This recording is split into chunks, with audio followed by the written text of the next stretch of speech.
remembers this? Yeah, it's your boy Carcino here. Let's get into it. This is what I was talking about yesterday that I said I was going to get into today. Are you ready to get into it?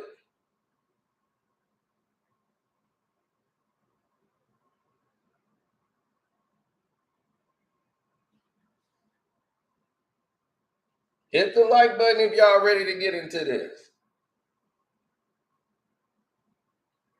Hit that like button if you're ready to get into this.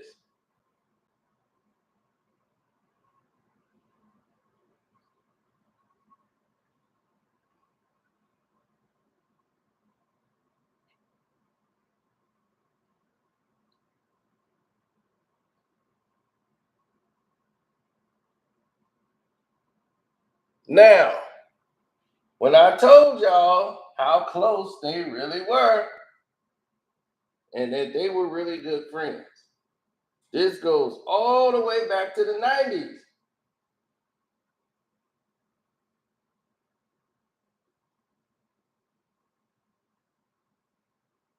Now, at this point, Chris Rock had done Saturday Night Live. He was on In Living Color. And he had just came out with his own movie, CB4, just 2 years prior. And at this point, Will was getting ready to become a mega movie star and was tired of television, really, at this point. He had outgrown the character of Will, who's the high schooler. Now he's looking like a 30-year-old man playing this role. And it's just like, it's not working no more. So when you're not seeing it work no more, by the 6 seasons, Fresh Prince of Bel-Air was burnt out. So they kept trying to come up with new ideas to keep the show fresh. So what they did was borrow from In Living Color's Wanda with Jamie Lee Foxx. Jamie Lee Foxx. Oh my God. Jamie Foxx. And when him and Tommy Davidson did the sketch, and they decided to make that an episode on their show. Chris Rock has dressed up as a woman on CB4, came out and did this in the second episode of season 6 of The Fresh Prince of Bel-Air. But here's how the show was set up. This was Will Smith's idea.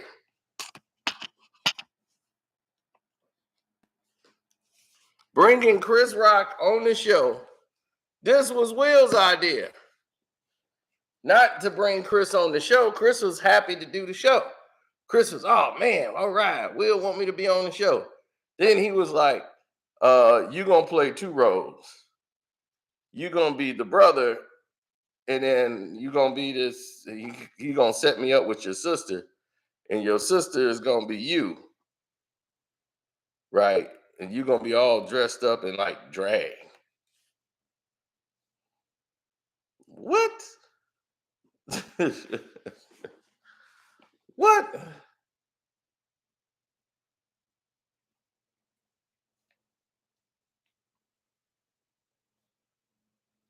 Wow. So Chris was like, and I already did that. And CB4, well, I had to dress up as a woman. But he was like, no, this is going to be funny. So the writers went and decided this was going to be a funny thing. They wrote it, and it just wasn't funny. Even Will didn't think it was funny. So they would bring on people to, work on the show, and D.L. Hewley, who was close to Will, was around at that time, and those guys, and they were giving their thoughts. Like, this ain't funny. Like, this ain't gonna come off as funny. You got to do it in the right way. So they said, well, they come up with a scenario. And in the scenario, they say, okay, let's do it this way. And and it was the same way as the In Living Color joke. Like Will was like thrown back about how she was. And they did this on Martin with Shanae and Kid from Kid and Play. It's the same thing, right? The rendition. But see, Martin was known for dressing up as those characters, and doing that. And all they tried to do was steal from Martin and follow that thing while stealing from In Living Color, the whole set, the whole blind date thing. Now,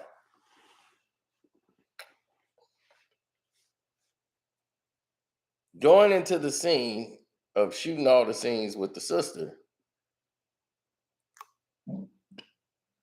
they were shooting in different times, so they set this scene up and they were shooting this. Chris Rock did the whole scene as the woman in one take. Then they went back and shot the beginning scenes that was setting up. So it was shot in different places in time. So he wouldn't have to, there wouldn't be a mistake in makeup and all of these different things. They shot him in different sequences because first there wasn't going to be two Chris Rocks. That had to be negotiated. Chris Rock was like, they can't just see me in a dress for the whole episode and then that's it. So that's going to have to be redone. So that's when it came up with the two Chris Rocks. And Will agreed with that. Will would say, yeah, the joke would come off funnier if, he introduced me to his sister and it ended up being like just basically him in a dress. They look identical. And I had to go through it. Then it would make the scene funny. So they worked on making this scene funny.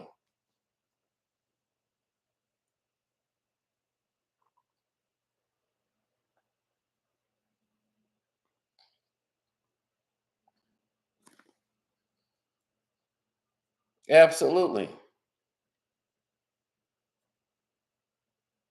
But see, that's why this was done in the way it was. Because they wanted to take all the joy and all the pleasures that everybody had from all those experiences with Wanda and everything else. This was the way to get on. Put on the dress. Will wasn't finna put on the dress, so have somebody else put on the dress in the scene, which was Chris, who had done it before.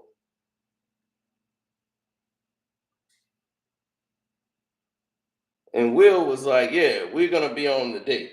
It's going to be real funny.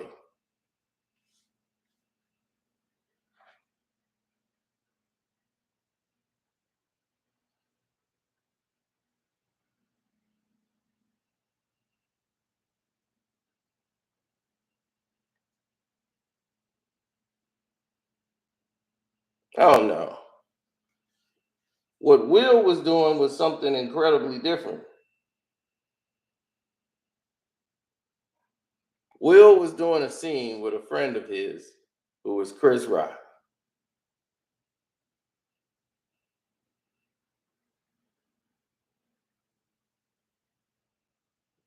Chris was on the rise. His stand up was strong. He had been in Boomerang as Boney T. He just did CB4, his own solo movie. He had a couple of things coming up that he was doing in the stand up world. And Eddie Murphy had his back. And Will Smith was just branching out. He wasn't Big Willie then. And they have been friends since the 90s.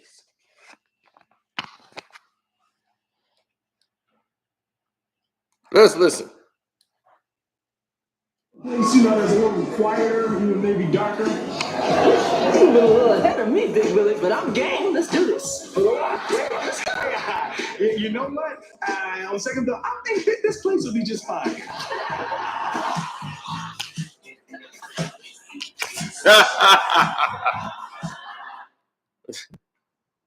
So, as you can see,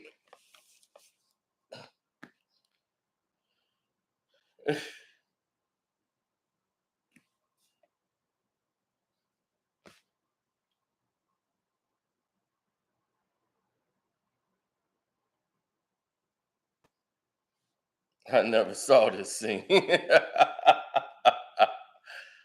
Yeah.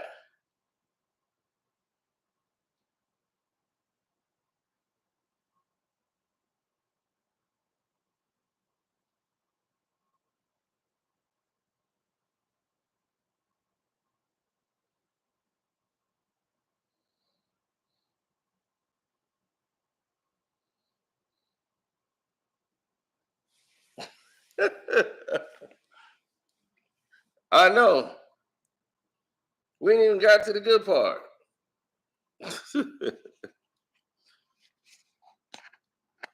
We didn't get to the good part.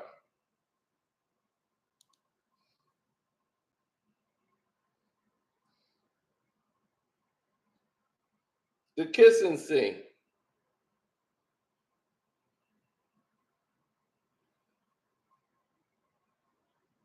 Now, they were supposed to kiss.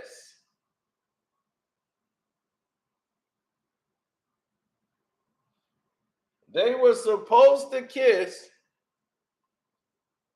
in the scene.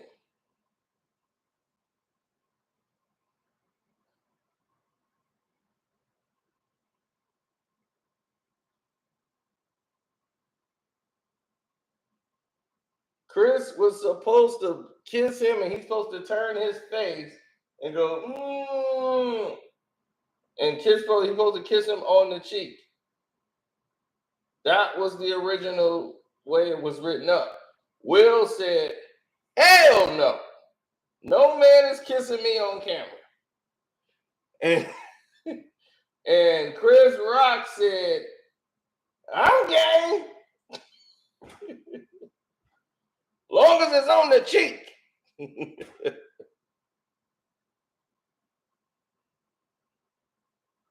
But they thought this would be funny.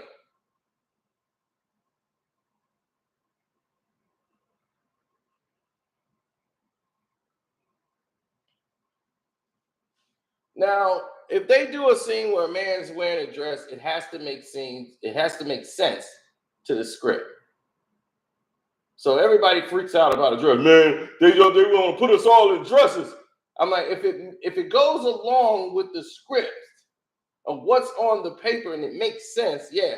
But when you forcibly put people in dresses for no reason, then that's a problem. Big Mama's house made sense. It went along with the script. She was undercover. So Big Mama's house, that was a reason for that.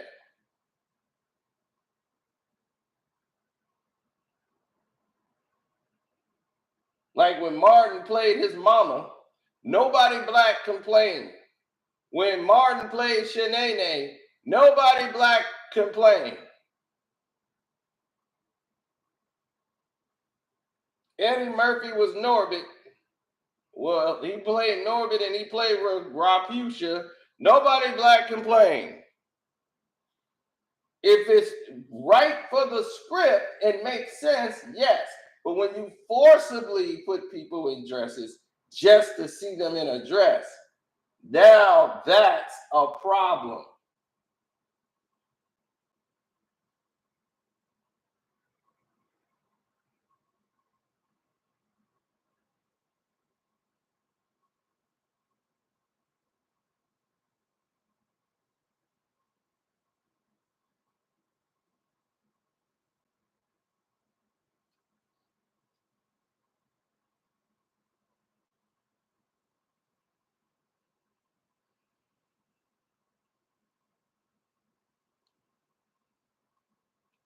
Shanae was terrible. Nope, Shanae was the show at one point. Everybody was tuning in to see Shanae. Shanae crazy.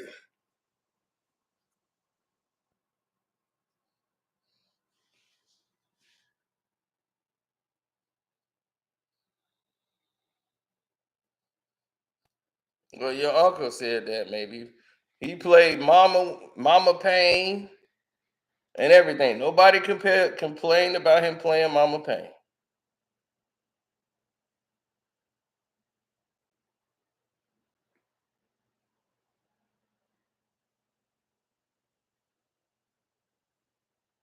Right. Refusia was funny, right? Because that was the character. So I don't have a problem with somebody doing something if it's in the character, in the script, and it makes sense to the story of the script. That's what's supposed to happen. Like if they have to dress up as a woman in order to escape somewhere in that scene, it makes sense for the role, then yeah. But don't add it to the script when it was never in the script in the first place. Want to add a dress and high heels? No, sorry, that's not going to happen. If it wasn't originally in the script, don't try to do a rewrite and throw some stuff on the screen to make it work.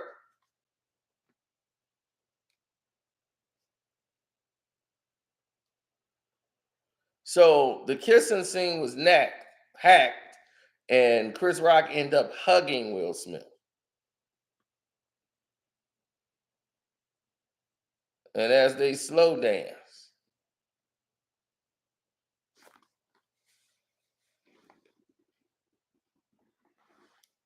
I'm the pop culture king. It was a butt grab scene where Chris Rock is supposed to grab his butt and squeeze Will Smith's butt.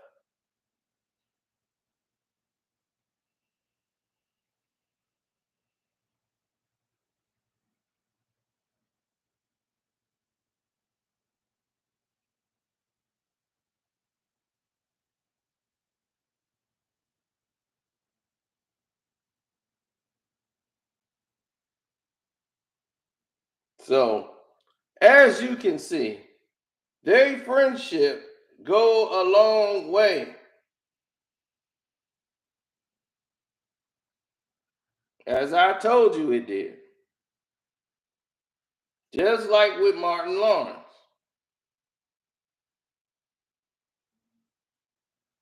So all the black comedians were friends with Will Smith.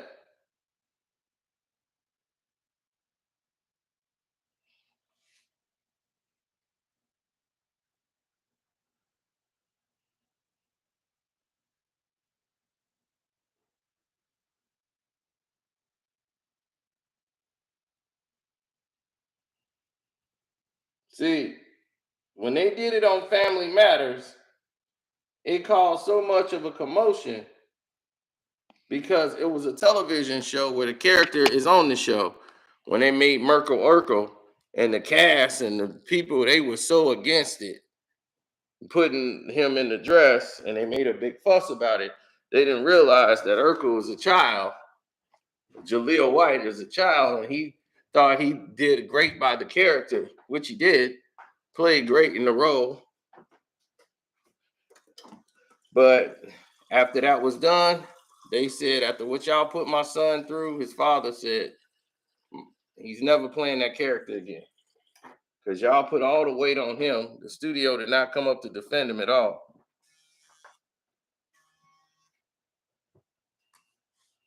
Now,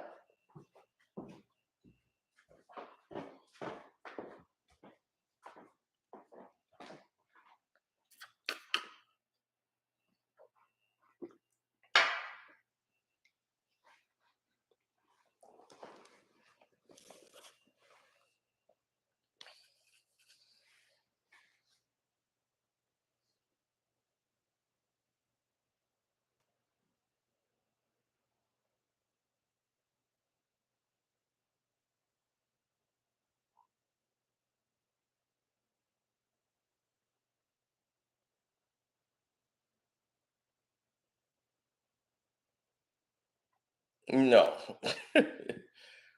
No, that had nothing to do with the joke. That's you just going deeper and reaching, but no, that had nothing to do with the joke.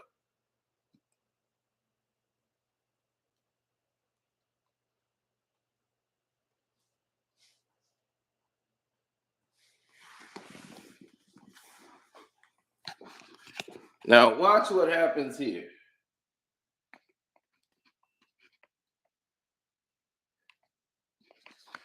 So they bumped, you know what, together. That was all okay to do.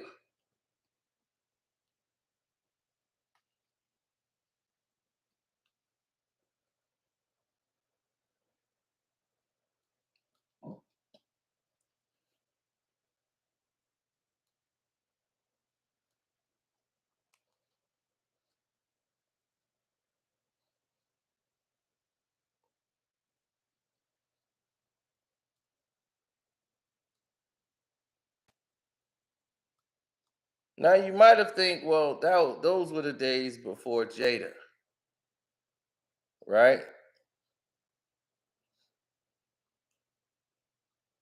So Will didn't know Jada, and Jada probably didn't like Chris when she met him and all that. No, they were all great friends.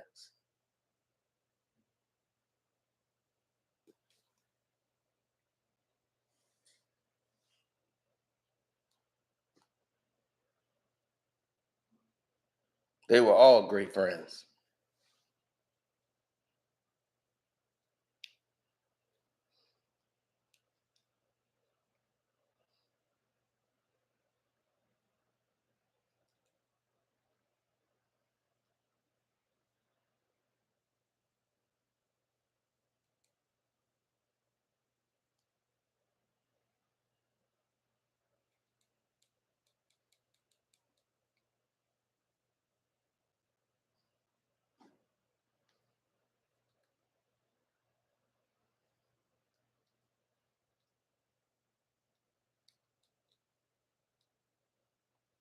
Well,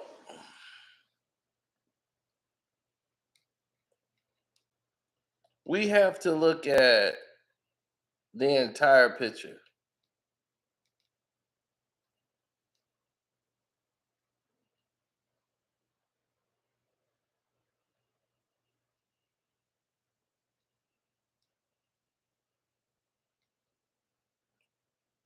No, that's not what happened.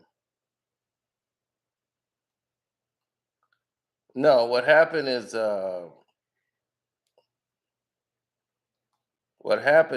they have been friends for a very long time, even business partners.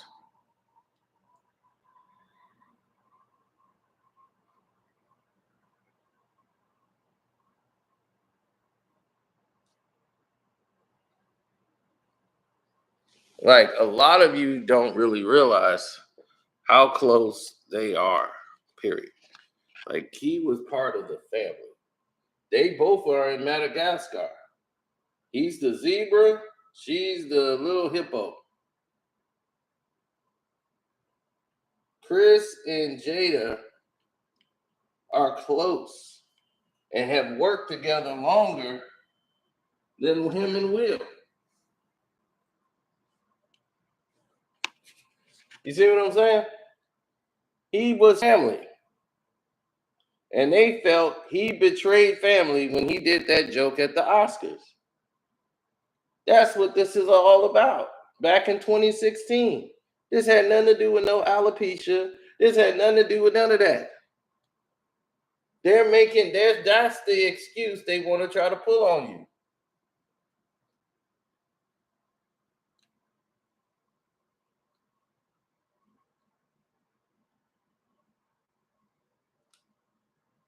They those two have been working together for years.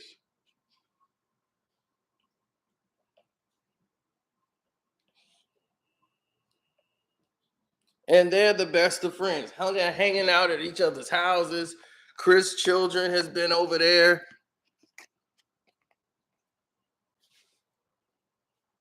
So for him to say what he did at the Oscars, you know,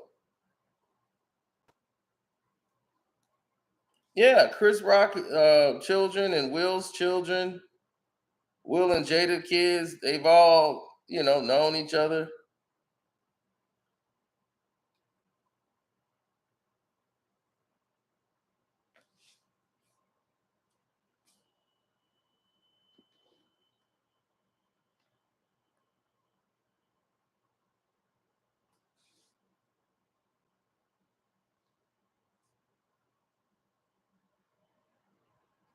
Yes, that's how Cedric the Entertainer got brought in because of Chris Rock. Chris Rock brought Sid in. He's like, Sid would be great for this. And they brought in Cedric the Entertainer.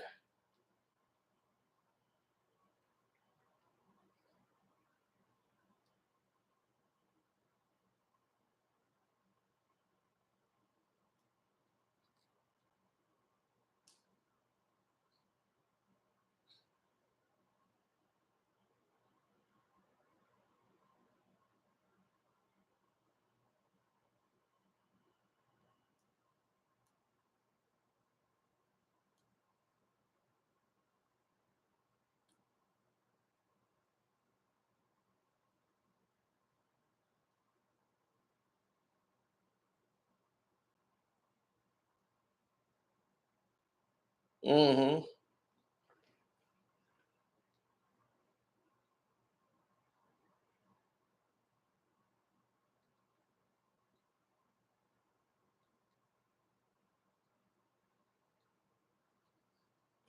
Well, they all part of the same group.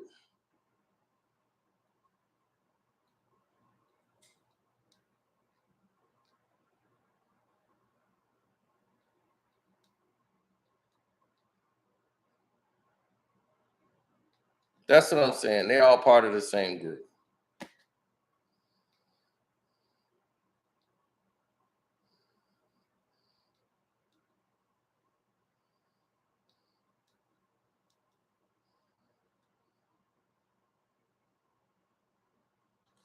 Well, no one's gonna want to see that. Them kneecaps, though. Nobody's gonna want to see that if it's not like authentic. If you're saying to yourself, "Hey, this is supposed to be authentic," right? It's not gonna be realistic, man. No, sorry, it's not gonna be realistic. I see, I understand your question, but no. Scientology, no, this is a little different.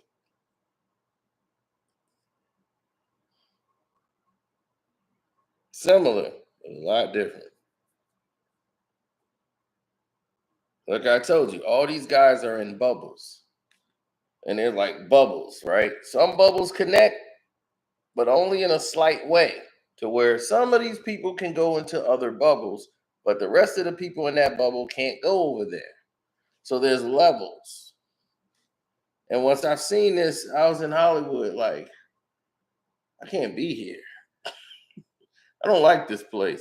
And I didn't, because I didn't fit in. Now, when you know you don't fit in, you know you're going to run into all different type of problems. You're going to run into different scenarios. You're going to run into different entanglements that you don't want to be a part of. Entanglements. There we go. Now, have you seen things in Hollywood? Yes. Have you heard stories? Only spoken by some people that seen some things that they know. Like, man, don't go there. You don't want to go there. And plus, they know who to invite to these certain places and who not to. And if they don't know, they send you tests. They start playing gay jokes. And you don't play gay jokes. Guys don't really do that at all. Like, if you had a choice sleeping with this man or this man and this man, and you got to choose one or die, I'm dead. Game over. Don't ask me to play these games. So they'll come up with these games to see how comfortable you are in these situations. Not like they're going to do something to you, just to see how comfortable you are with the situation, because you might see some stuff where you going. Like, you might see a dude, but hey, what's up, man? You're like, whoa, wait. And then that dude will start crying. They're like, what's wrong? What did you say to her? Her? You're going to see a lot of that. So they want to make sure you don't do nothing to embarrass them if they bring you there. If you see somebody that look like, straight hand, coming up to you in a doggone polka dot dress with lipstick on and some wild stuff in their hair, you're supposed to say, "Oh, hey, how you doing? Oh, you look great. That a new dress? Okay, well, great." And then walk by. They testing you to see if you're going to be a person that can do that.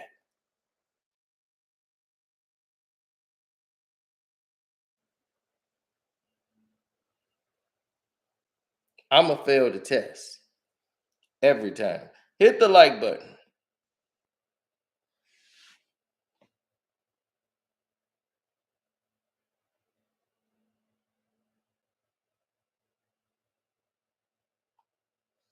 Because none of the people I roll with would ever react that way. That's how I know some of the family members or people I know that moved out to California. We could tell if people have become Californians. They conform. And we be like, "Did you just see what I saw? I know you saw it. Yeah, you've been in California too long." You can't bring some of your Chicago people around some of your Hollywood Californian friends. Chicago gonna let you know right away. They don't have that. I'm gonna just reserve my comments for a later date and time. They gonna let you know right then and there what's going on, how it's going on, why it's going on.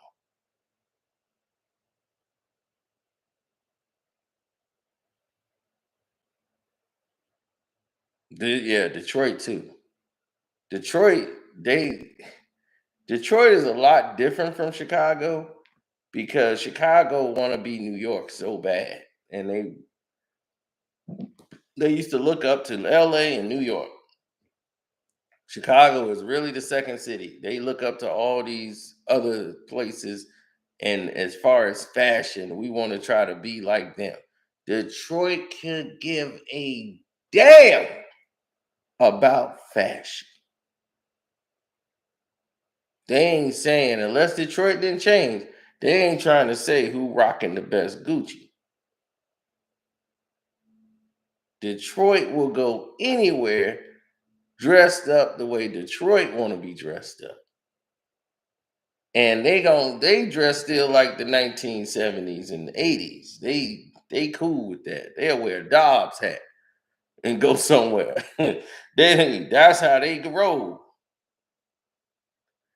They will wear I've seen a Detroit dude go into a place where everybody is dressed up and they all in the casino. He in there with a drink in his hand with a shirt that say side nigga. I said, "Oh my God."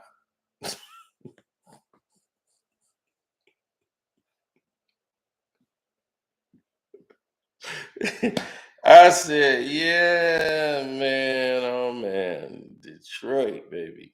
Detroit, Detroit, Detroit."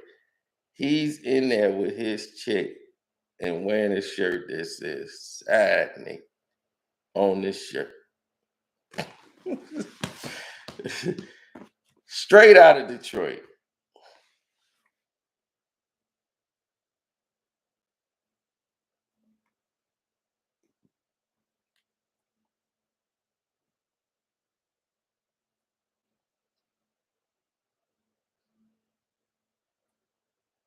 You said you heard that from Detroit women. And one of the main reasons they leave because they don't want nothing to do with dudes there for most parts. Nah, Detroit women, they normally loyal to Detroit dudes for real. Now you get those upper bougie ones, but mostly Detroit women, they stay down for their Detroit. I'm serious. They more loyal than chicks here. You could be in town for the weekend and end up leaving with somebody girl here in Chicago. They ain't got no loyalty.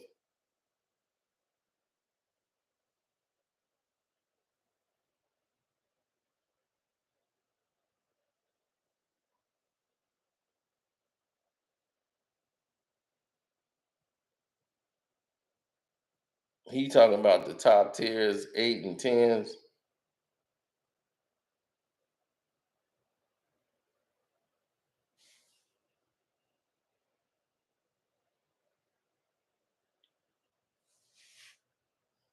You know, a lot of women in Detroit don't wear makeup.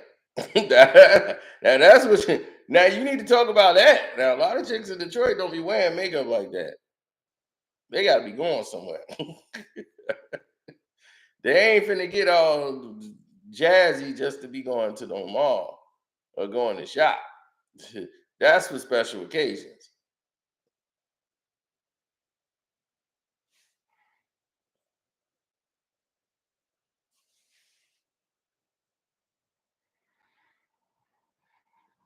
Chicago, they try to dress up as much as they can to go nowhere.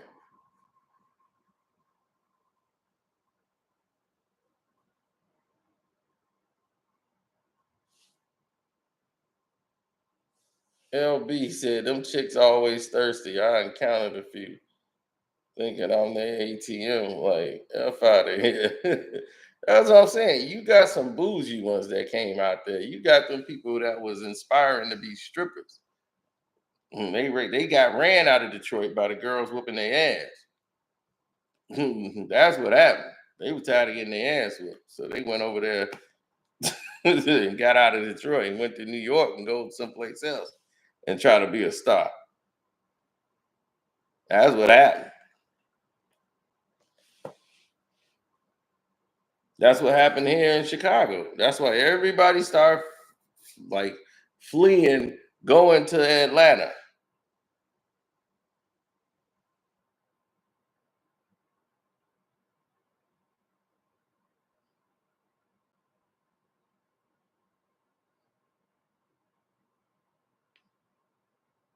Yeah, that's why it's called Atlanta.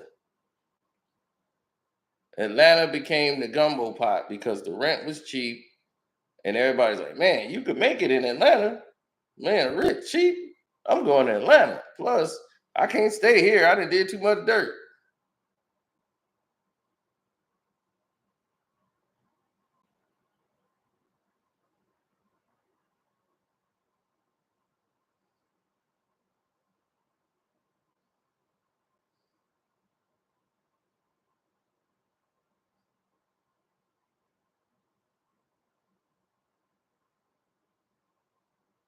She's like, "He wearing a dress."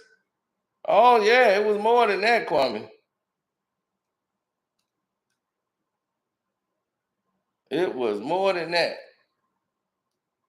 But I had to show them the relationship between the two, Jada and Will. I mean, and Chris. That goes all the way back. Like people don't know that like they part of the family. Like Chris is, they kids been each other's houses, everything. Like Will and Chris and Jada, they worked together longer than Will and Chris.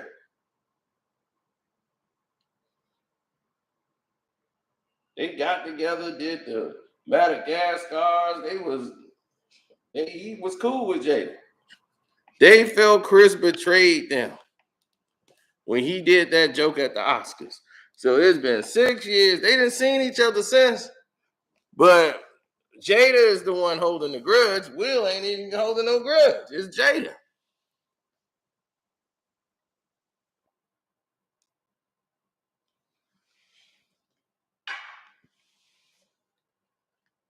They wrote a scene for him to be on the Fresh Prince of Bel Air with him. And Chris Rock was like, cool, I get to do that with Will, no problem. But then that turns into something else entirely. That turns into,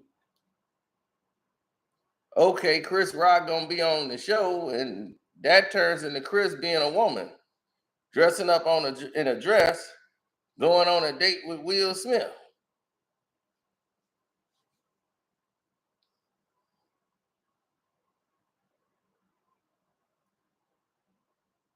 Yeah, he just did this in CB4, and this is why he was kind of against it. And he came up, they had to rewrite the joke with DL Hewley. DL was on the scene, and he did it.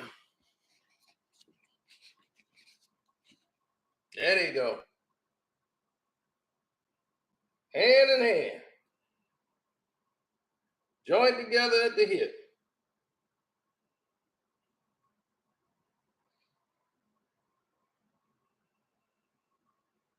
So they wrote the joke together.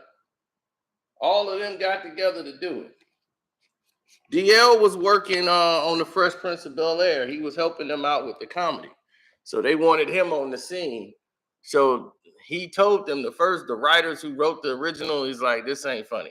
You can't have Chris Rock come in and just dressed as a woman and all of this stuff. And he going on a blind date. What they was doing was stealing the Wanda scene with Tommy Davis and Jamie Foxx on In Living Color and trying to reenact that with the blind date scenario.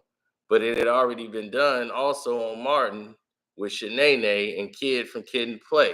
So it didn't work. This whole thing just didn't work because at this time they were searching and drawing at straws because the show had lost its steam. This is the 6th season. It was burning out at this point, and they was just going on fumes. Will is getting ready to try to go in the movies now.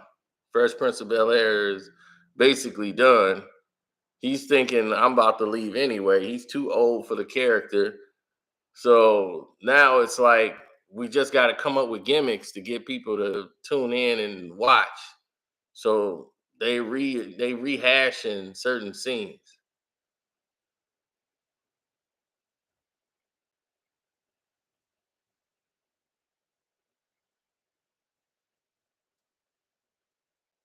Yeah, yeah. They did that after he did all this stuff.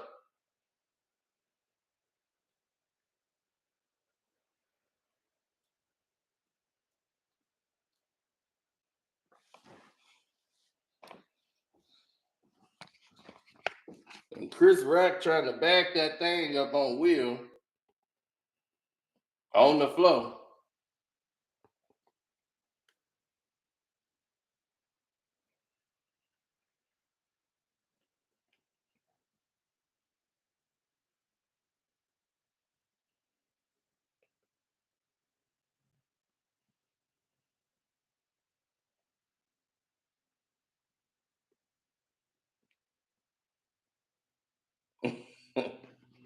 And there was supposed to be a kissing scene in this script. In the original script, there was a kissing scene.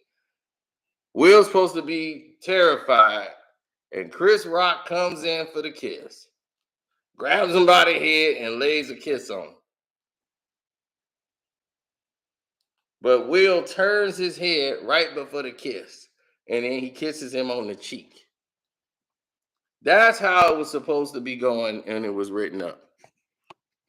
So Chris Rock like, I'm game. Hope you got peppermint. So Chris Rock was game. Will Smith said, hell to the no. Nobody kissing me on camera. Behind the scenes is different, but on camera, hell no.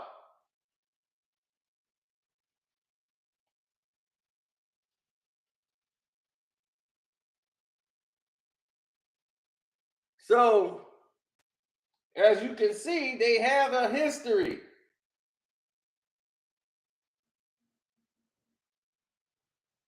This was Will Smith's idea. When you talking about Will allowed this to happen, this is Will's idea. He the one said, you know what would be funny if we had Chris Rock in a dress. He just did it in CB4. We bring Chris Rock on in the dress hitting on me and do that whole In Living Color thing on our show.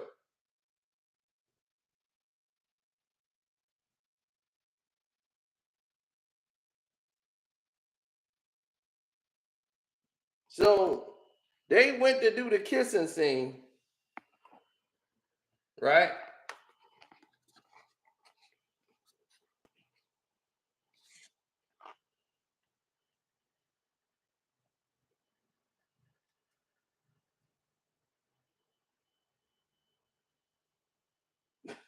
They went to a hug.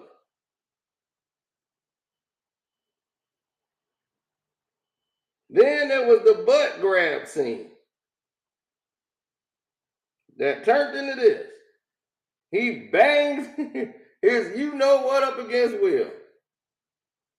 And then Will gotta go.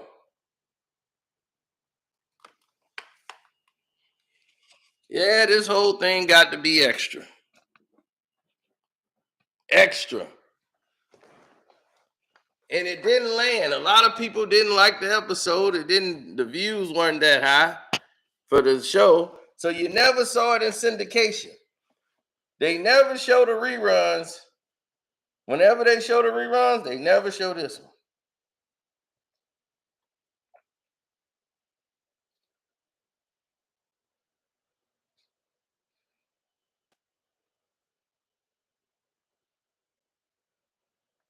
What's up, Self-Talk?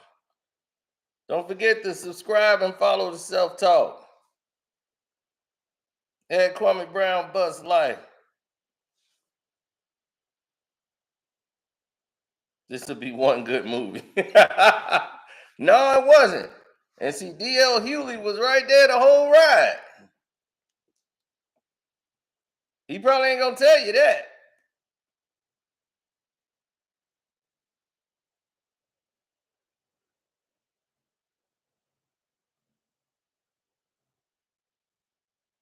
Well, they don't show it up here, LB. We don't get this episode at all. I don't know what part of New York you from. They must like that kind of stuff in New York. They don't show it up here.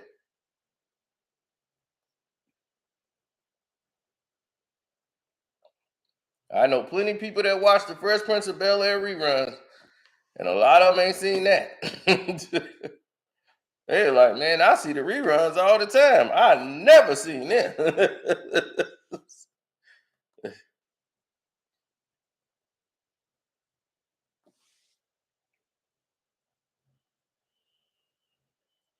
It was Will's idea. The producers was with it. They wrote up a script. Will didn't like the script. He didn't think it was funny the way it was done and didn't like it. DL didn't like it. He was just like, that ain't funny. Chris got in. They got Chris Rock to come in and play the girlfriend, dress up in the dress. Because back then there was no outrage for this. That's what I'm saying. People have fake outrage. Nobody cared about Martin dressing up as his mama and Shanae. People love that. Then Wanda from In Living Color doing a sketch scene. Nobody cared about that. Now everybody, this is wrong. They want to put us all in dresses. It's like if the scene in the script fits the storyline, then it's no problem. Like Big Mama House. When Martin Lawrence was playing Big Mama, dressing up as Big Mama, he's undercover. It made sense. When you try to add something like a rewrite, what they did with Dave Chappelle, and try to add that in there, like, okay, you had to dress up as a woman to escape out of jail. Why would he have to dress up in a woman in a men's jail to get out of prison?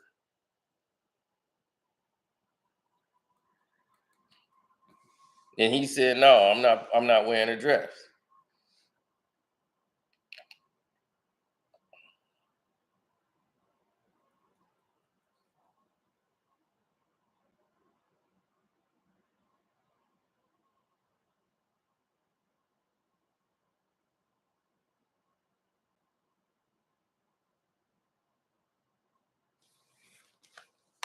So what we're showing you is how far back Chris Rock and the Smiths go together. They are family. Like they've been entwined with each other going way back then. See, this is back when Chris Rock was Boney T and doing CB4, and he was on the rise. He ain't blown up yet.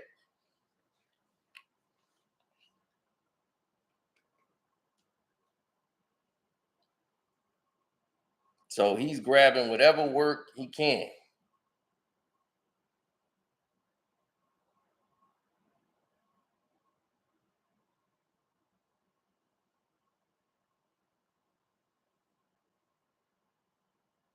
No, he didn't get fired because he was already scripted for the movie, but it damaged him in all his future projects working on that scene. So Martin was like, look, I did what I could.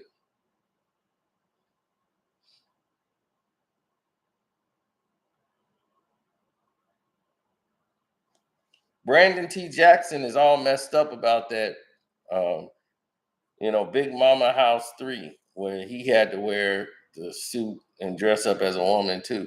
And they both dressed up in the Big Mama outfit. And it was just that was a money grab. Like Big Mama House is good for one movie, not a trilogy. Can you imagine Mrs. Doubtfire 2 and 3? That would make it stupid.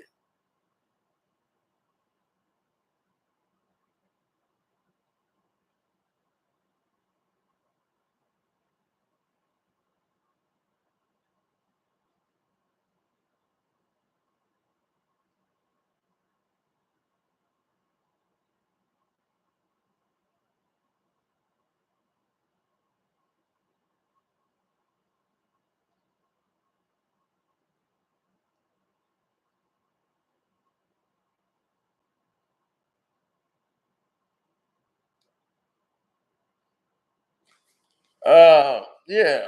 Um, 3 was probably the better one since the first one, but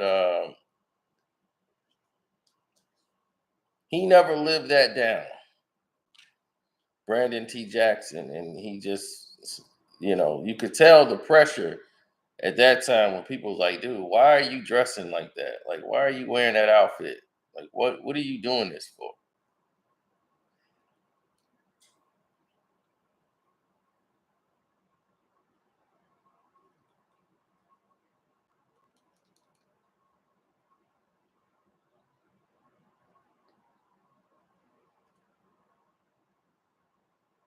Mm-hmm. That's what I was saying. That's what I said. Times changed. When Brandon Jackson, like in the movie, everybody talk about it. Like he said, he regrets wearing that dress on the Martin show, and me and him talked on the phone. Like he saw me make a video about him, and he wanted to know like how I knew so much. He got my number. He was like, reach out to me. And I called him. Me and Brandon T. Jackson actually talked on the phone because he's an Israelite brother too. We both grew up under the same things. Now, we never had another conversation. We didn't need to, but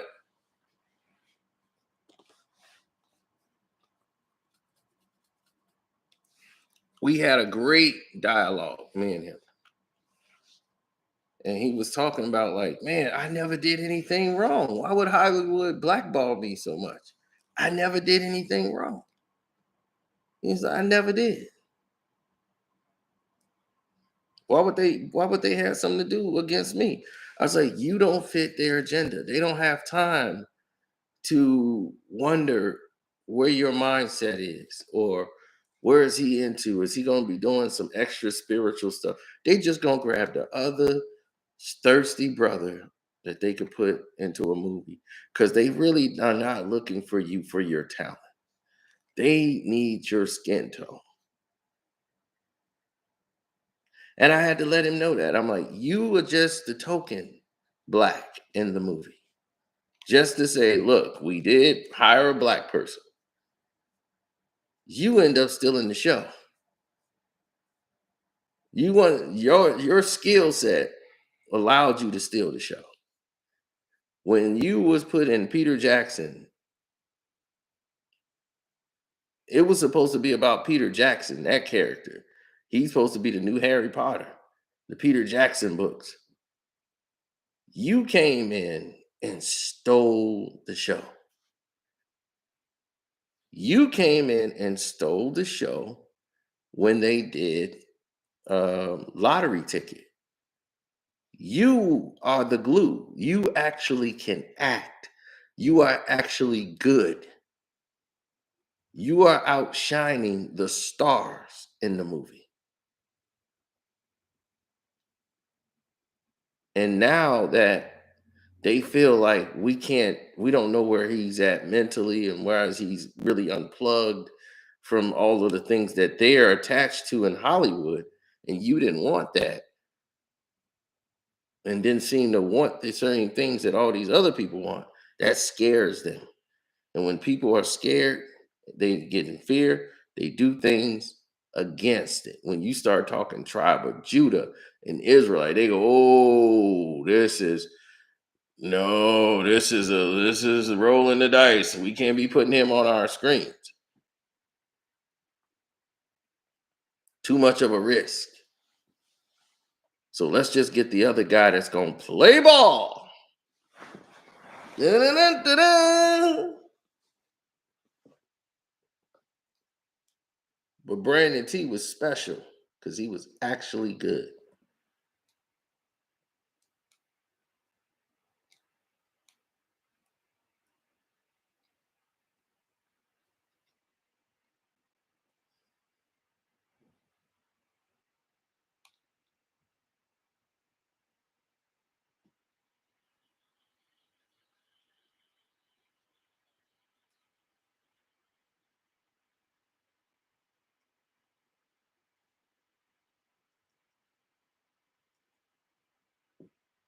Now he was in Tropic Thunder, right?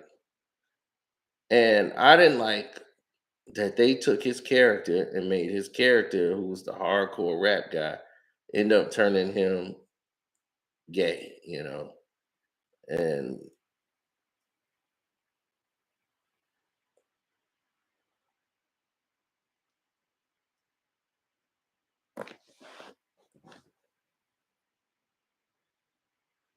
right, and Lance Bass, when he came out, that was supposed to torpedo anything that he had going on. They tried to build his stock up and make him feel comfortable after he came out.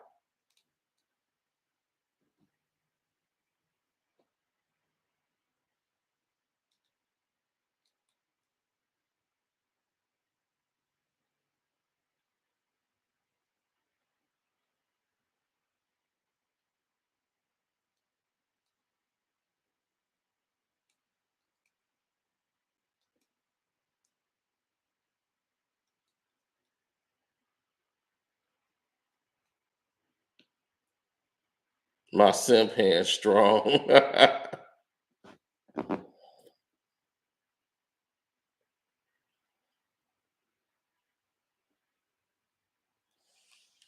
Yeah, he had to get out of there. They were trying to put him in situation and roles where he was the only person on there, and that made me mad with the character. It's like, why you got the only black guy on there and turning him into the gay character? It just doesn't make any sense.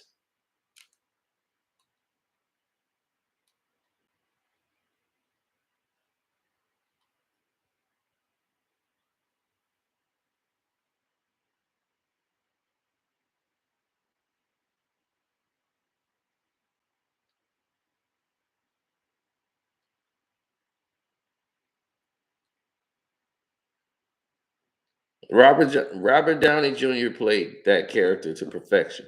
But in today's time, 10 years later, he can never be able to play that character again.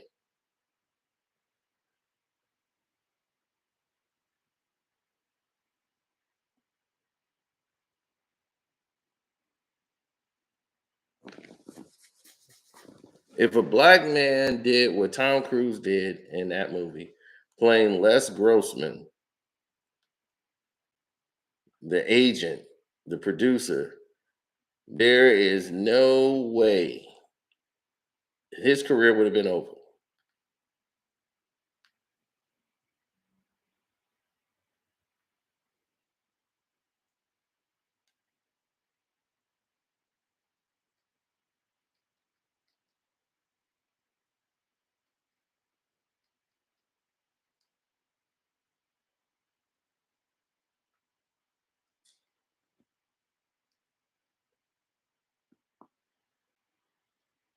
Oh, 100%.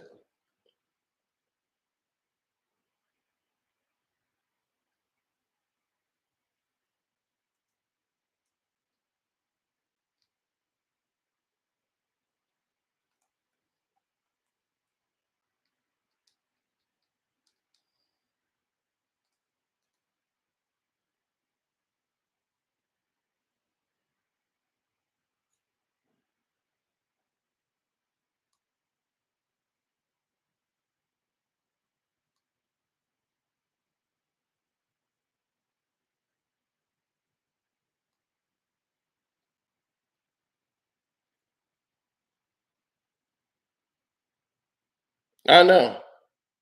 Nerves to ban Kanye, but Crazy Will sitting in front row.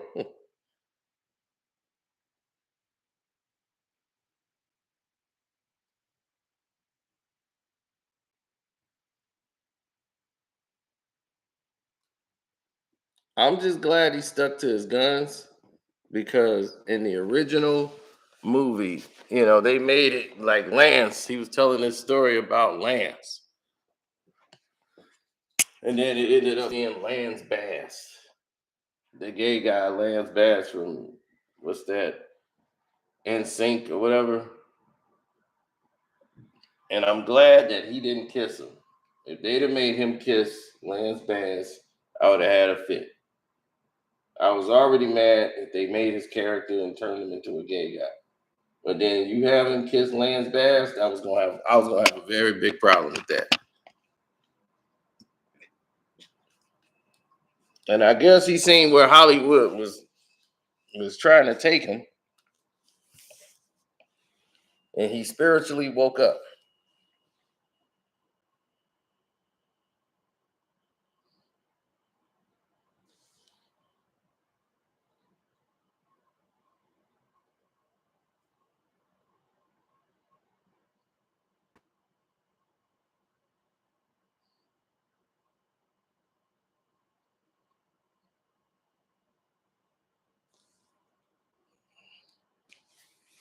If he'd have walked up on Pac, hell no, he wasn't gonna walk up on Pac. He only walked up on Chris because he knows Chris. That's what the whole thing is about. He know Chris. So he gonna walk up on Chris because he know him.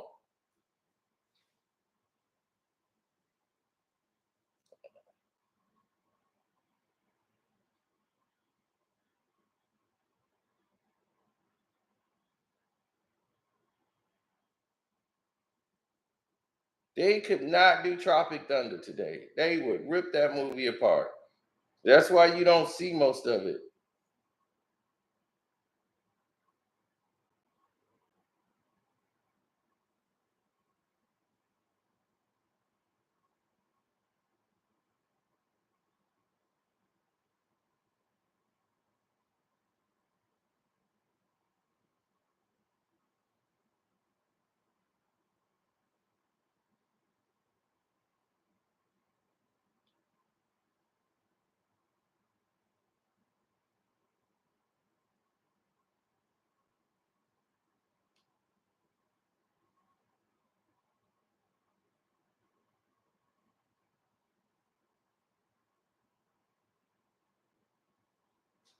Will might not be invited back. That might be the end results. The black comedians have gotten against. The black comedians have linked up against Will Smith, and they're basically banding around Chris Rock, and he's got all the Jewish people going around Chris Rock. This is the first time in history I've seen a comedian get protected. And the goody two shoes guy that was Will, that's supposed to be the best of us, he's ostracized. He's out.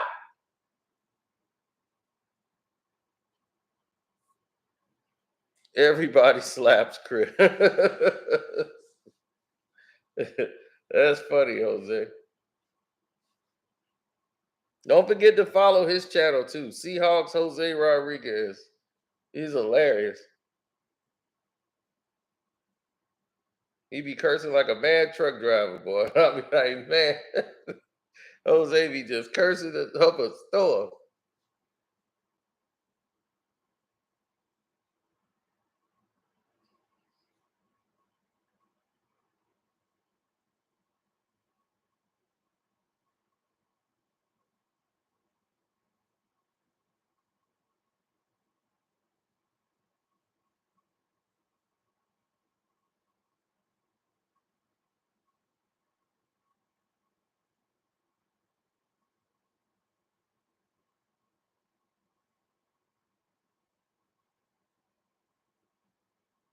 Yeah, well, Diddy came in there trying to Diddy everything, We gonna do it with love.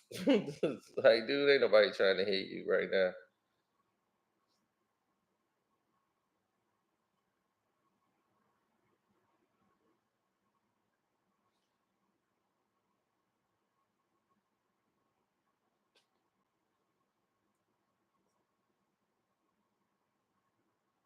He said, after the day, you ain't following no more pages.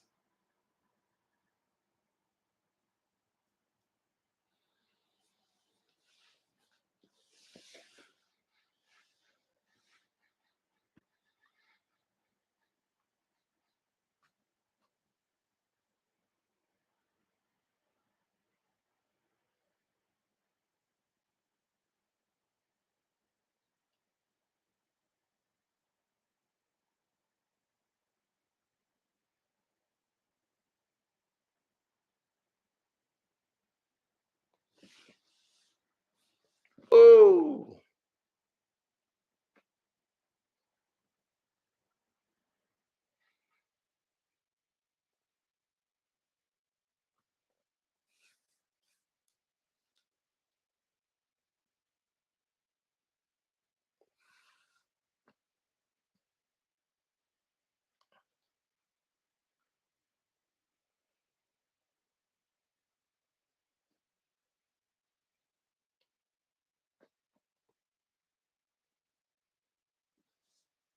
well, Trey is different. Trey is somebody that's like not in that mix no more.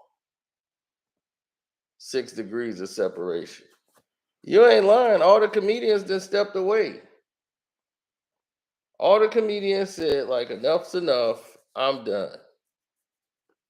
So Will didn't care. He just like, no, this is my moment. I'm gonna sit here with my family, and that's all I need. I got this.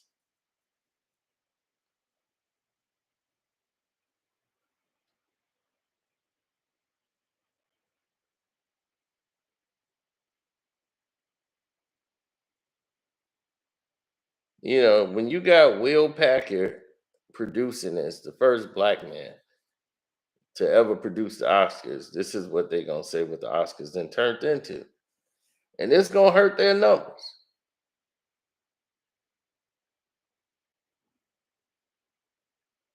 My thing is, what hurt the Oscars was clear.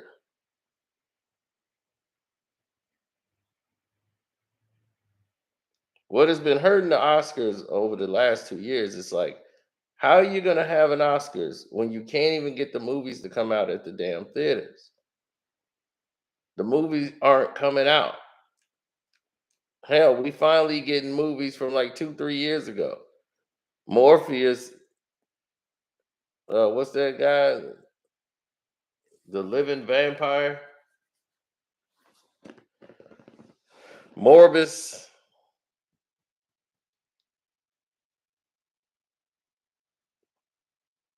We finally getting that now. That was 2 years ago.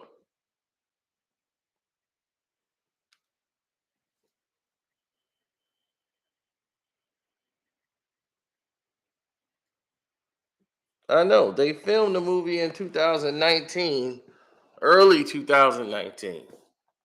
That's what I'm saying. These actors ain't gonna even remember nothing about the damn movie. What was it like filming the movie? Damn, I don't remember.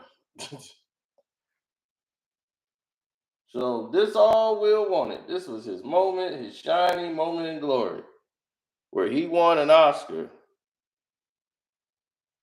and it's totally shadowed with controversy.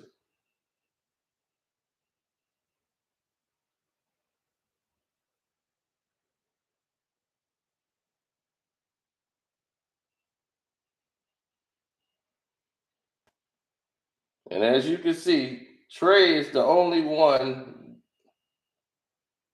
that has his own mind. You can tell he's unplugged. He's the stepchild for real.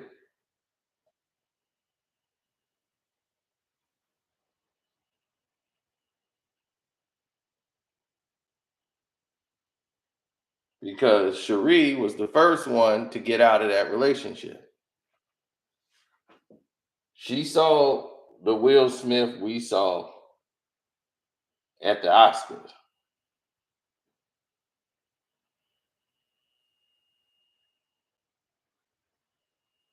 His daughter is the one that looks exactly like him. She is his twin. His son looks like Jada. Jaden looks like his mom.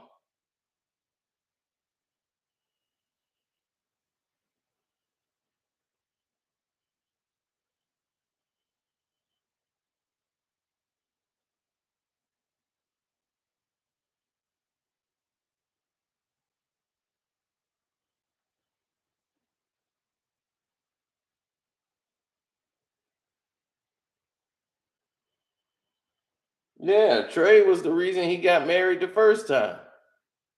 He got Cherie pregnant and wasn't married, so he went and got married because she was pregnant with Trey because he's all about his image. Then he went and had a shotgun wedding. Then they were headed for divorce shortly after, and Will didn't want to get divorced because he was worried about his image.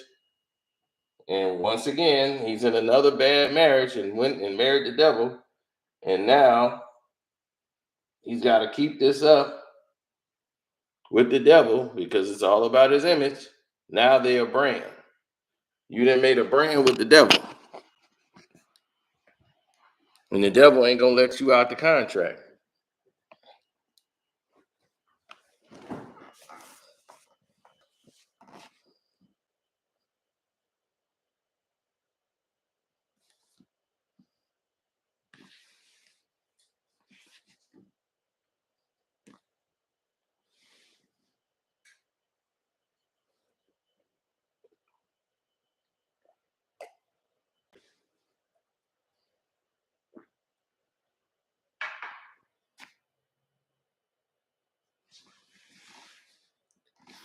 Denzel tried to tell you, when you are at your highest point, that's when that devil gonna come and be like, remember, I put you here. Me. That's who. All those blockbuster movies. Who was there with you? Me.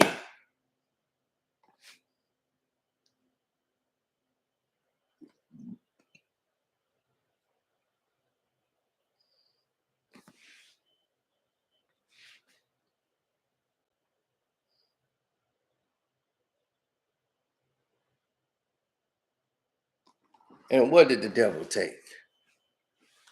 What does the devil get? Oh, his reward is Will, the good soul, the good man that Will wants to be. He wants to be that good man. He gets to take that, season that, and make it all wholesome. And it's more rewarding to take that away from him. Oh, the devil gets joy in that. Putting him on the pedestal, everybody's looking at him and just rip him down. Oh, it's better. It's just like watching a team get their hopes build up, like, yeah, yeah, yeah. Then you just snatch their hearts out again. The devil gets off on that. That feels his energy and ripping them down when they're nothing. Then he tosses them to the side and he grabs another.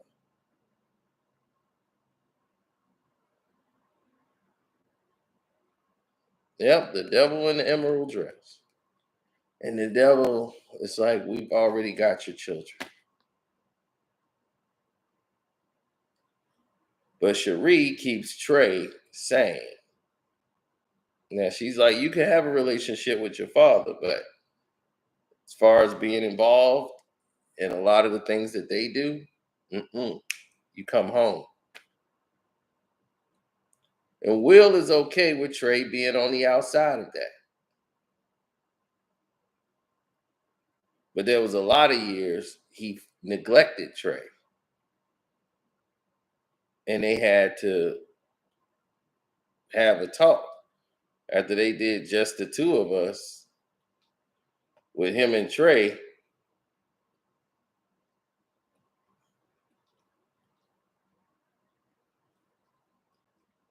But yet you ostracize your oldest child for your Hollywood children that you tried to make stars and put them in this business. You should have protected your children from this business.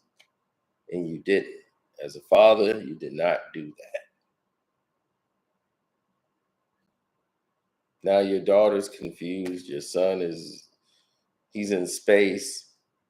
It's a mess. A complete mess.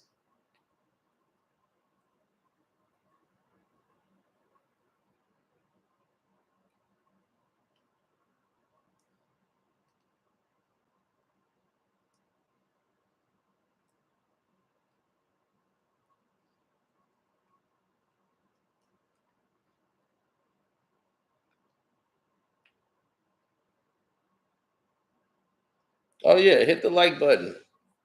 You know we don't hold no punches. We're gonna get it all out.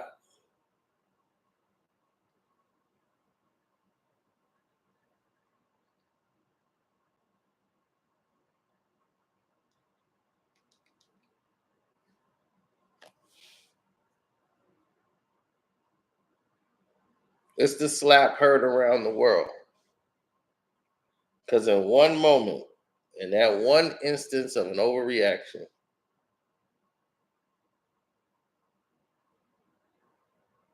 it wiped out everything. Regina Hall, Wanda Sykes, Amy Schumer, three women who were hosting it. Chris Rock came in for a presentation of an award and, doing the best documentary, awards. He wasn't even the host.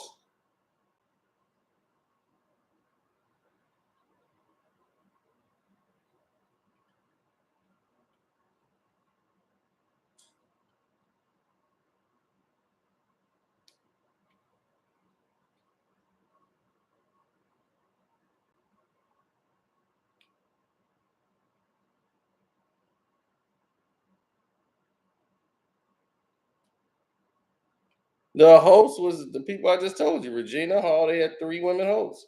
Regina Hall, Wanda Sykes, and Amy Schumer. Wanda represents the lesbians, black and gay. Gotta have that. Because that's the only gay people that's out there are blacks. And Regina Hall and Amy Schumer. Amy Schumer's for the white folks. So they had all their bases covered. So they ain't gonna be doing no one person host thing no more.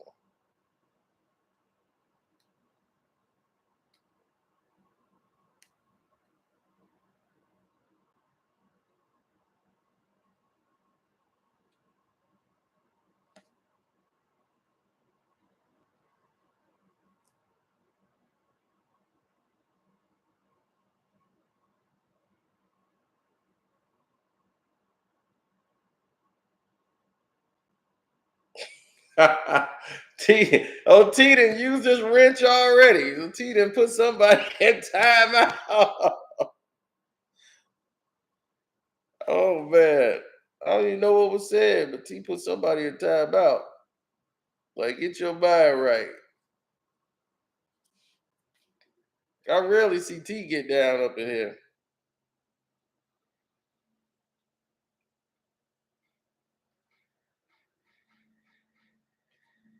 What did Will do to me? What you mean, what he do to me? He did nothing to me. Do you think I created all this to go against Will Smith or something? I'm powerful enough to do that.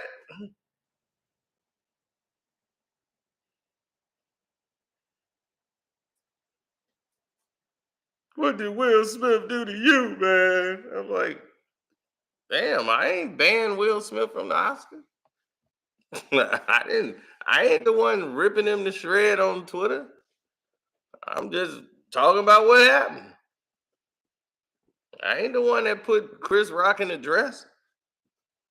That wasn't me. That was his idea, not mine.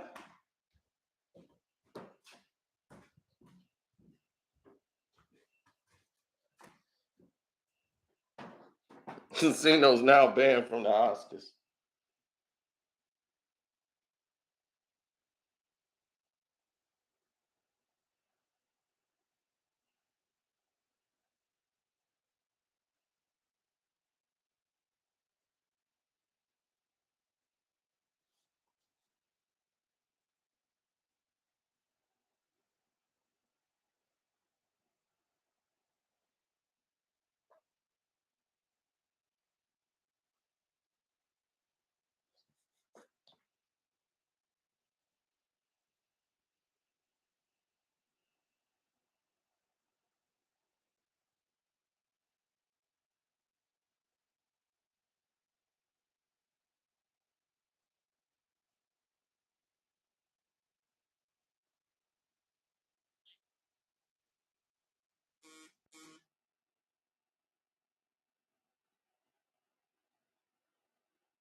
Uh-oh. I guess T don't like this Batman movie.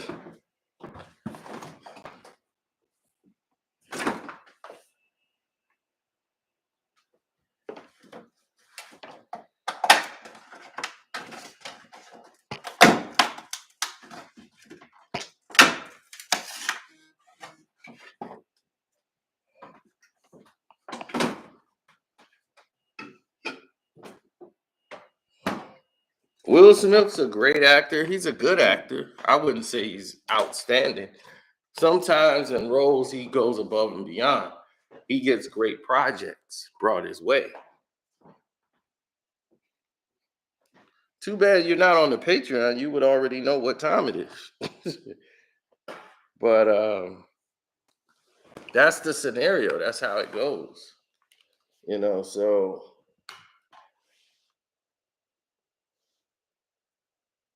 damn, the dude came back and got put right back in timeout. What happened?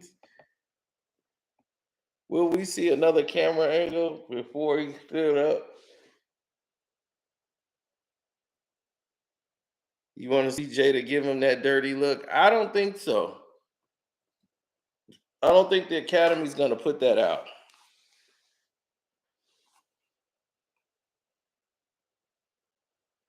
Same nonsense. T on this game today.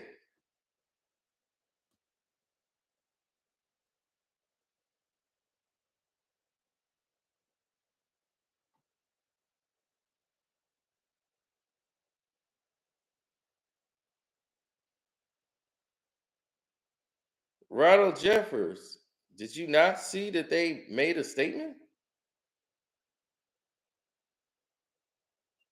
The Oscars did make a statement.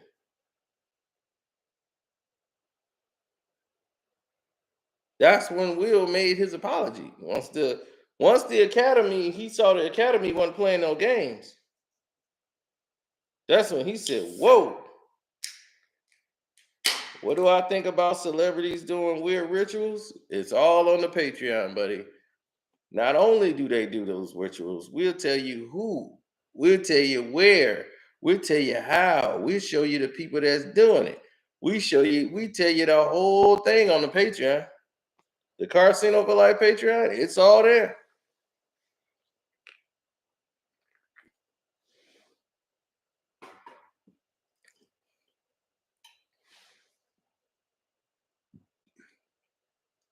Get Out ain't a movie.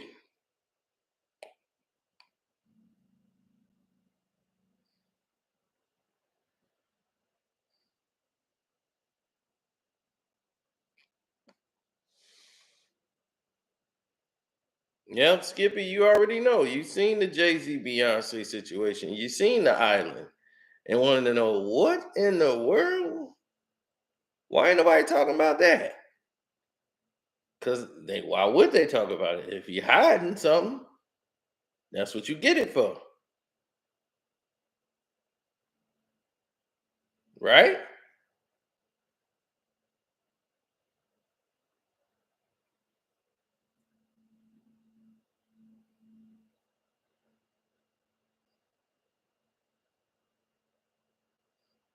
Now I showed you the signs he was doing when he was basically signing and letting his people know he's okay. Thank you for giving me this Oscar.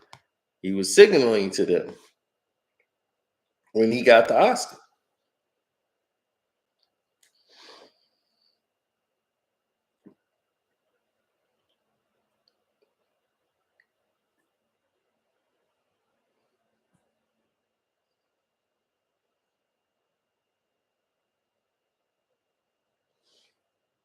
I tell you on the Patreon, more than half of the A-listers in Hollywood, they're all under hypnosis. They get hypnotized to take away their smoking ability. I don't want to smoke no more. They get hypnotized. They get hypnotized to stay off chocolates. They get hypnotized, and these hypnotists are controlling their minds, programming them.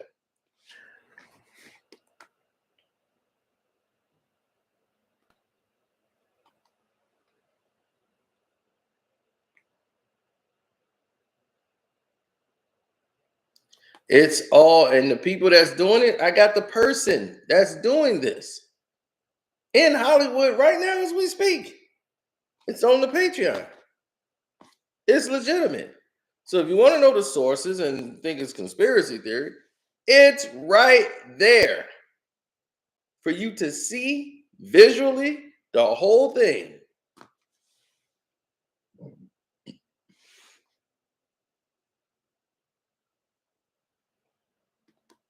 You want to know who took out JFK? It's right there. The video for the world to see.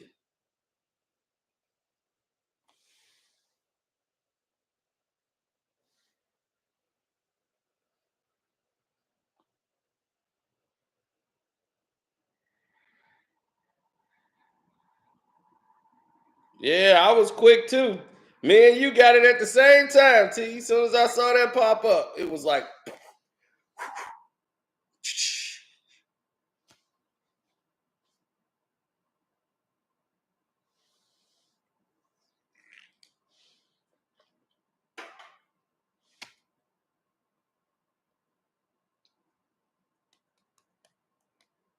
the rich mob.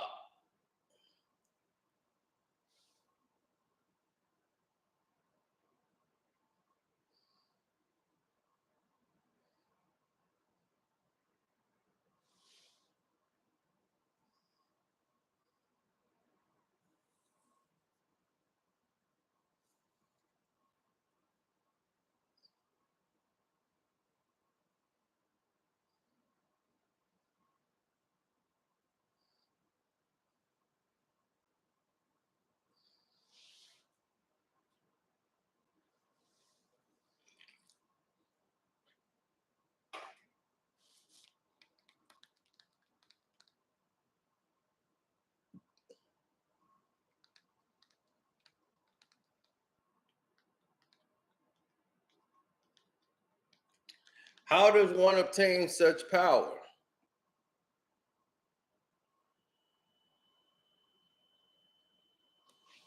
Very good question. Because to obtain such power, you have to be willing to part with such power.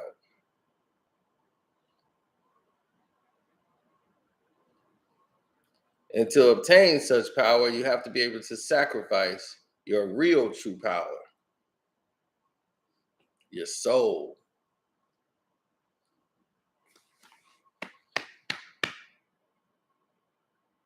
That's your true power. So to amass power of the illusion of power is what Will thought he had. That's the illusion of power. The real power is the one that can change worlds, who can change lives and make decisions to affect billions. See, the power is in the word, Job. When you're unbreakable, like I told you, there's people out here making $100,000 a year living better than celebrities. Celebrities who got hundreds of millions of dollars but can't do nothing. They got to stay in their house, locked in. scared to go out in the world. Meanwhile, you got people making $100,000 a year. They living the average life. They going to barbecues, enjoying their life with family and friends, seeing things, traveling the world. They still doing things. They living life. But you got all these millions of dollars, and you afraid somebody gonna ask you for a dime, or you afraid somebody gonna take it from you. So you afraid all your life. You just living in a bubble in a basically jail. Most of these multimillionaire people are weird. They put themselves in jail and try to bring the party to where they at every now and then get freaked out by that, and then end the party and send people home. Of course, he regrets it. He don't regret hitting Chris Rock. He regret that he did that, and it had this effect on him because he's all about image. Now his image is tarnished. So now he's like, oh my God, they're talking about stripping me of my Oscar, everything, not inviting me. The Academy's talking about shutting me down. Now I got to make a statement. The time and place to do it was on the stage. If you didn't realize after this had went down, and when you actually got your Oscar, you didn't realize that you were wrong then fully, and apologize to everybody to put this situation to rest by you leaving it out there still at that moment on the stage. Showed them you were not sorry.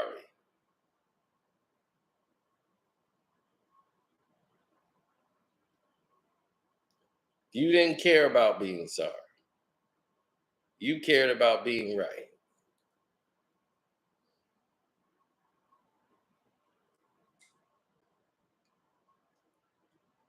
And they try to make it look like she's very uncomfortable with the alopecia. Jada is not uncomfortable with the alopecia. She did a live stream, told everybody what it was. She's like showing them, look, this is what I got. This line right here. Me and alopecia, we in this together, girl. We in this all the way. So she's like, I got it right here. This one line right here across my head. So I don't want nobody to think I got brain surgery or nothing. All the weird rumors. So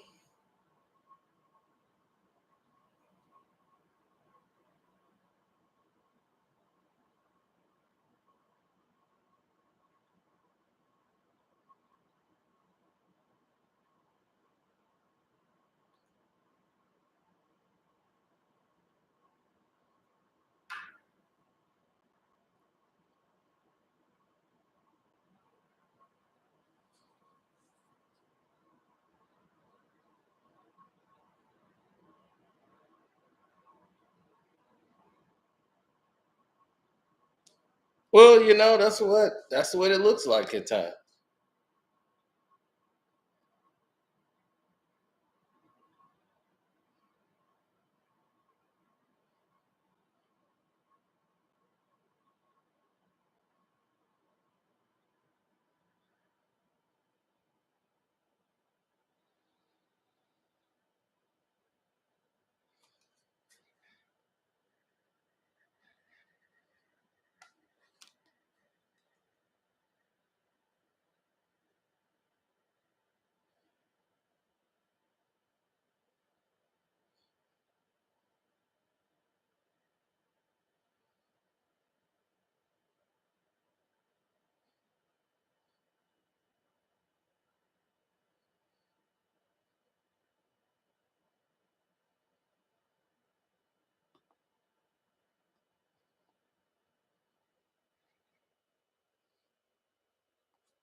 I know.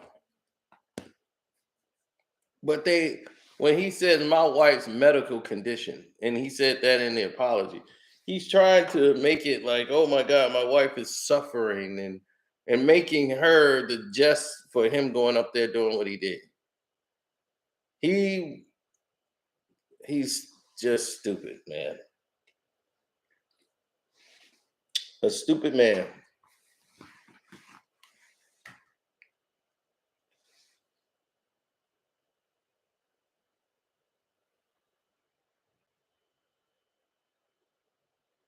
Oh yeah, thank you all for the super chats, man. I appreciate that.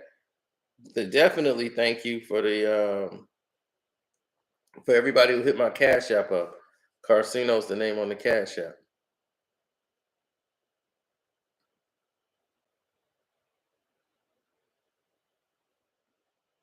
Oh yeah, I forgot. I get all the free movies now on YouTube because I'm a partner.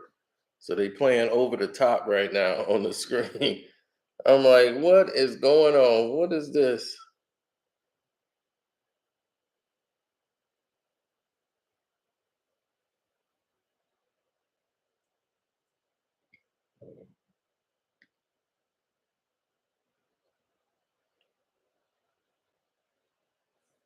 No, they won't take the Oscar back. All they're gonna do is probably suspend him for a couple of years. He won't be back for a few years. He definitely won't be there next year. They can review it, like go back and review it later. But there's been people who like got lifetime, bans. Like there was this white lady who was pissed off. It's like I got a lifetime ban, and I never did this. So now they're gonna have to review the whole thing because now the Oscars, I told you, it's a different world. That's a passive aggressive bubble. If you yell at somebody, they get it. It's a whole different world they live in. Now they'll make an action movie where they blow up 50 boats and 30 doggone ships and blah, blah, blah, blah, blah, blah, blah, blah, blah, violence, violence, violence. But in their everyday walk in life, somebody do something in real life and grab somebody. Oh, I was shocked. They'd be like, dude, you played Madman 8 and 9 when you shooting up everybody. What are you talking about? What you mean?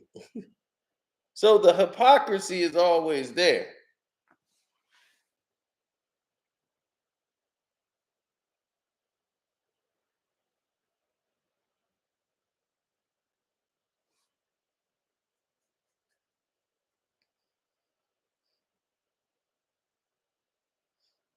He took that slap like a true crackhead.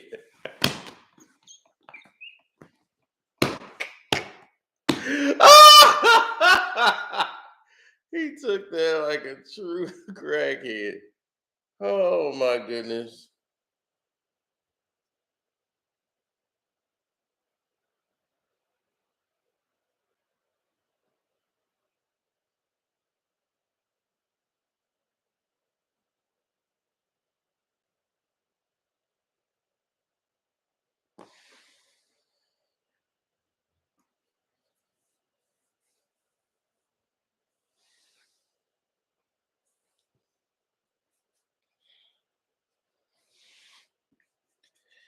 I mean, he took it like a G because the slap must have, I mean, it was like a little girly slap because his face didn't even swell up and nothing. Chris was still up there giving the speech. I mean, his lip wasn't busted, nothing. Somebody's like, man, they got to teach Will how to slap. Somebody got to teach Will how to slap.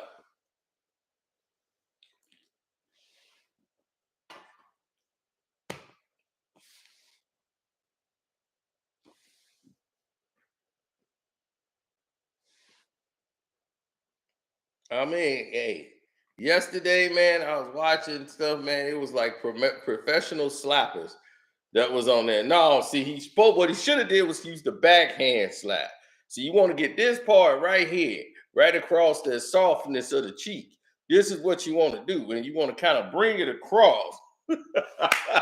It was slap experts on TV all yesterday. It was crazy. See, you want to follow through. Now, you want to come back like this here, right? Right. You want to get the meat of this part here, and you want to kind of get inside the cheek there. You want to get that part. You don't want to go too high and you hit the cheekbone and then you can break your hand. So you want to make sure you get it like right there in that little fleshy part, right there. And you follow through right with the fingers. You go here, then the fingers come after. So it's like pop, pop. You know, it's like a double pop all at once. Yeah, make a good sound, you know, and we brought in this guy here, you know, Velvet.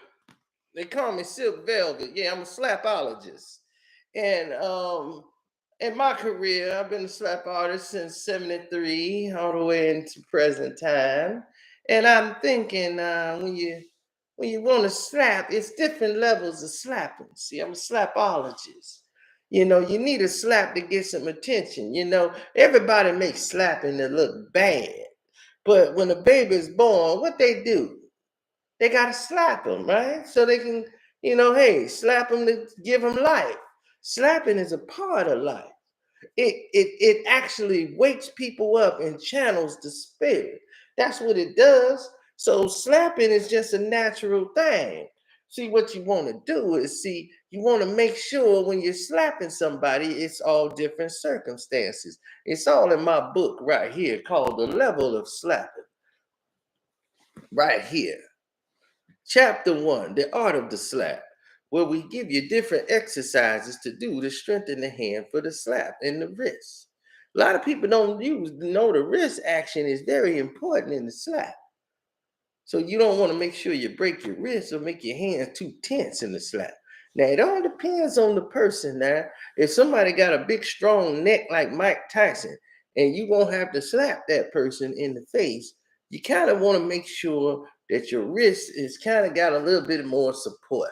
Because that neck there is very stiff, but make sure that it is very firm.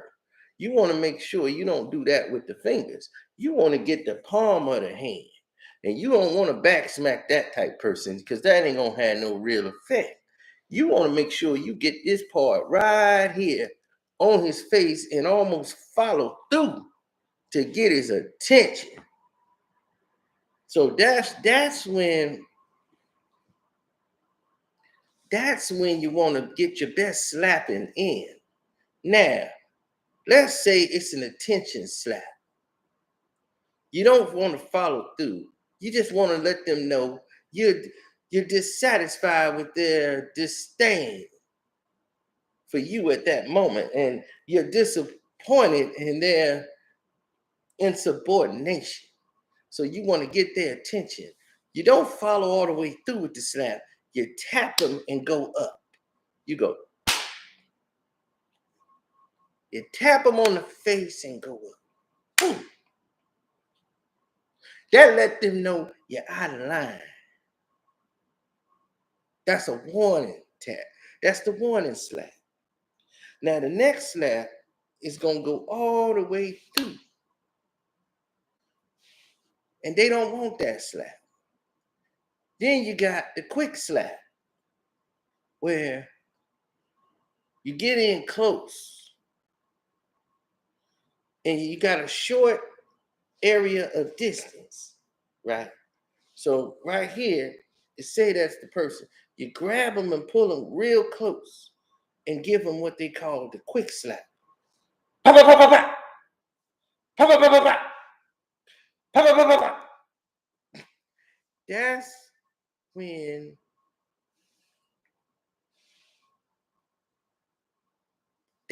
you know they've been out of line. And you got to give them that quick slap. And that quick slap, let's start waking them up.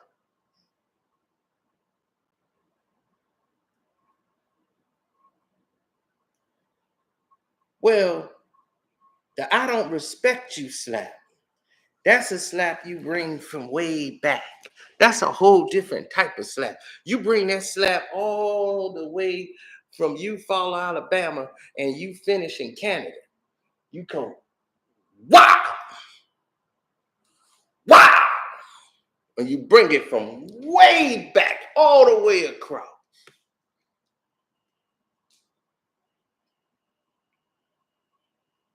Now, see, that's that I don't have no respect for you slap. And that's the slap that's most known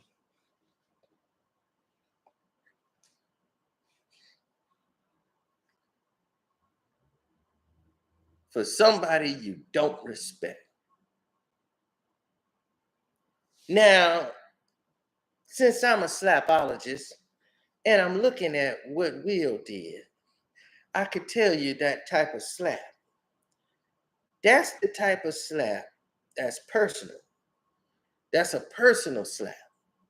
That's a you broke my heart slap. But that's a personal slap that's not really for him. That's personal because my wife don't like you and I gotta slap you. And I'm mad that you put me in this situation. Now I gotta slap you.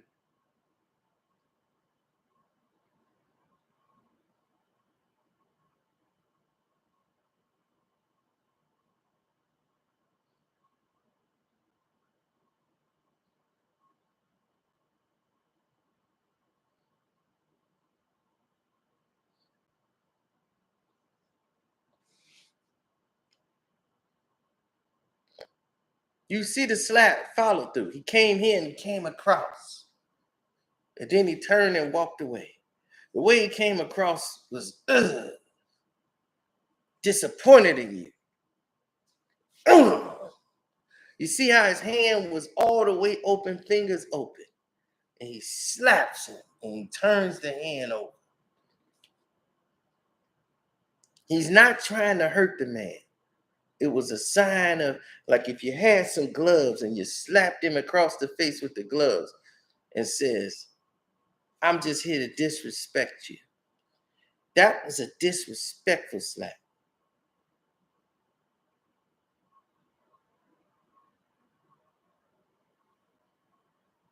No, my name is Silk Velvet, slapologist.